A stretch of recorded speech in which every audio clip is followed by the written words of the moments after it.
Now, a few years ago, a family friend saw me wringing my hands together and asked me what was I doing. And I told her sometimes they tingle. She asked me, "Do you have acid reflux?" And I'm like, what kind of random question is that? How could you possibly know I have acid reflux from the tingling in my hands? Well, she told me she had a long history of taking B12 to offset some of the vitamin deficiencies that are common with acid reflux. Now, needless to say, this piqued my curiosity, and I spent the next few days digging through medical articles and uncovering all this information that I had no idea, things I'd never learned from my doctor. By the time I was getting married, I was having indigestion pretty regularly, so I was going for the Tums and the Pepto-Bismol to kind of take care of it. And my wife and I went to the doctor's office together, and he basically told me, you need to take these medications or get throat cancer. And so obviously I left the office with a prescription to take the meds for 2 weeks. And 2 weeks later, I was back in the office because I could not stop taking them.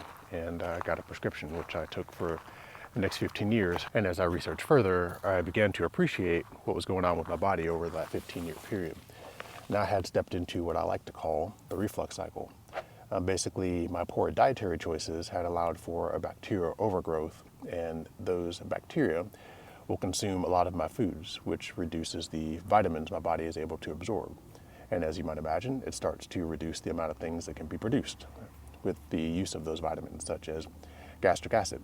And with lower acidity, I have more food sitting on my stomach, which contributes to indigestion, which creates gases, that creates pressure on my valve between my stomach and my throat, which can ultimately lead to things like a hernia, which can lead to the weakening of the valve and allow for more reflux events to occur. And of course, I go for the Tums and the Pepsid AC and antacids, which reduces my acidity further, which erodes my digestion further, and on goes the cycle. For me, I went from 10 milligrams of Prilosec, which is a pretty strong acid blocker. It can block upwards to 90 to 95% of your acid, which makes your digestive process work even harder.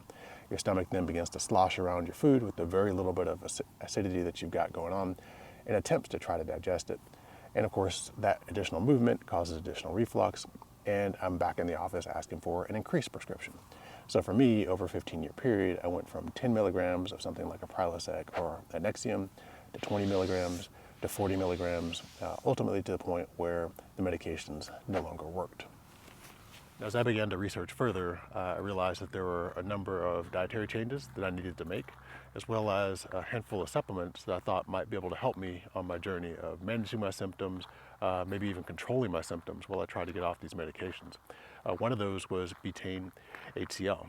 Now, for me, anytime I forgot to take my medications, as much as they didn't really work very well, and I was eating things like Tums by the fistful, if I forgot, man, I was a coughing, hacking mess. I could think of at least a half dozen occasions where I was driving to work, realized I forgot to take my pill in the morning, and I had to completely detour. I couldn't go into the office. I had to go run to a supermarket and pick up something because I was already starting to go into coughing fits. And so that wasn't going to work. And so I was really hopeful that something like Betaine could help to provide a bit of a safety net for me while I got off the medication. But my concern was about my hiatal hernia. Now, my doctor had basically told me I'd be suffering with reflux for life. And so I thought I had a malfunctioning valve, like it just couldn't close properly. What I finally realized is that it's not just about being able to open and close. There's a lot of things that need to kind of go right in order for it to close properly. So you need to have sufficient acidity in your stomach. It's one of these signaling molecules that your enteric nervous system uses to modulate your digestive tract. When you've got sufficient acidity, it closes that valve, but it also opens the valve that sits below your stomach called the pyloric sphincter that allows for food to empty into the small intestine. And so acidity is really important. Getting control of that bacterial overgrowth is important because it participates in creating hormones that allow for your digestive tract to operate. And so, but I was also still a little bit worried about the hiatal hernia itself. Like, is it going to create a gap that doesn't allow for it to close? One thing that gave me a little bit of comfort was looking into hiatal hernias and some of the epidemiology. And what I discovered is that a good portion of seniors, individuals over 60 years old, have hiatal hernias. But a good portion of them also don't have reflux. And so those two things gave me some comfort that I could even give this thing a try. Now, if you're like me, you're starting to develop a bit of hope that you can turn this thing around. And if so, you should definitely check out my playlist on Betaine HCl, which I'll link right up here if you're watching this in the future. If it's not there yet, you definitely want to hit that subscribe button so you don't miss it.